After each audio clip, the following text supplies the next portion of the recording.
Hi souls, welcome you. இன்னைக்கு கீதை சீரீஸ்ல கிரகங்களை மூன்று நிலைகளா பிரிக்குது. உயர்நிலை, நடுநிலை, கீழ்நிலை. இதுல உயர்நிலையா இருக்கிறது தான் தேவலோகம், பிரம்மலோகம், சூரிய சந்திர லோகங்கள். சரி, நடுநிலை அப்படின்றது பூமி. ஸோ நம்ம வாழ்ந்துட்டு இருக்கிற இந்த இந்த பூமி தான் நடுநிலையான கிரகம். கீழ்நிலை அப்படின்றது இந்த பாதாள லோகம் இதெல்லாம் சொல்லுவாங்க இல்லையா, இது எல்லாமே கீழ்நிலை லோகங்கள். கிருஷ்ணர் நந்தை ஆகிய நந்த மகாராஜா கிட்ட நீங்க தேவர்களை வழிபட வேண்டிய அவசியம் இல்லை அப்படின்னு சொல்லியிருக்காரு.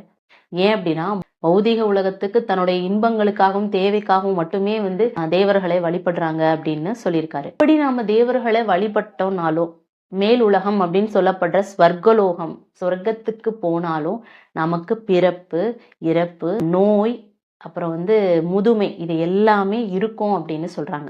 ஸோ நாம இப்போ இந்திய திருநாட்டுல இருக்கிறோம். நாம இறந்ததுக்கு அப்புறம், இந்த உடலை நம்ம பிரிஞ்சதுக்கு அப்புறமா நாம முழுமுதற் கடவுளாகிய அந்த திருநாட்டை போய் அடையணும். அதுதான் எல்லா மனிதர்களுடைய ஒரே நோக்கம் அப்படின்னு சொல்லிட்டு ரொம்ப அழகா கீதை சொல்லுது. நாம இந்த பரமாத்மாவை மட்டும்தான் வழிபடணும். டைரக்டா நம்ம கடவுளோட கான்டாக்ட் வைக்கணும். ஸோ அவர்கிட்ட போறதுதான் கிருஷ்ணலோகம், கிருஷ்ண வானம் அப்படின்னு கீதை சொல்லுது.